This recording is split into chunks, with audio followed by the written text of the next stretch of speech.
Director Shankar యొక్క creativity ఏ విధంగా ఉంటుందో మనకు తెలియదు కాదు. అప్పట్లో ఆయన తీసే ప్రతి సినిమా ఒక్కొక్క బ్లాక్ బస్టర్ అనే చెప్పాలి. సామాజిక స్పృహతో తీసేటువంటి ఆయన సినిమాలు బ్లాక్ బస్టర్స్ అవుతుంటాయి. ఆ కోవలో వచ్చిందే భారతీయుడు, ఇండియన్. ఫస్ట్ పార్ట్ అప్పట్లో పెను సంచలనం. ఇప్పుడు దానికి సీక్వెల్గా రాబోతున్నటువంటి భారతీయుడు 2 అదిరిపోయే రేంజ్లో రాబోతున్నట్టు తెలుస్తుంది. దీనికి సంబంధించినటువంటి మిగతా 5 సాంగ్స్ రేపైతే రిలీజ్ చేసే అవకాశం ఉంది. అఫీషియల్ అనౌన్స్మెంట్ అయితే ఈ పోస్టర్ ద్వారా తెలియజేశారు. శంకర్ యొక్క క్రియేటివిటీ వండర్ఫుల్.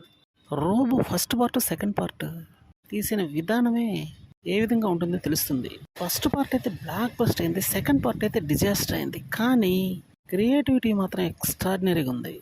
శంకర్ యొక్క విజన్ ఏ విధంగా ఉంటుందో ఈ 2 మూవీస్ అర్థమవుతూనే ఉంది. కంటెంట్ కానీ కరెక్ట్గా దొరకాలి, కానీ స్క్రీన్ ప్లేతో మాయ చేస్తాడని చెప్పాలి శంకర్. అందుకనే ఇప్పుడు ఇండియన్ 2 కూడా తిరిపోయే రేంజ్లో ఉండబోతుందని చెప్పాలి. ట్విస్టులో మయం కాబోతున్నటువంటి ఈ మూవీ ఒక రివెంజ్ డ్రామాగా కూడా ఉండబోతుంది. ఇది కరెక్ట్గా తెరకెక్కించాలంటే అది శంకర్ వల్లే అవుతుందని చెప్పాలి. ఇప్పటి వరకు రిలీజ్ అయినటువంటి సాంగ్ దిమ్మ తిరిగిపోయే విధంగా ఉంది. అందుకని ఇప్పుడు రాబోతున్నటువంటి టోటల్ సాంగ్స్ కూడా అదిరిపోబోతున్నాయి.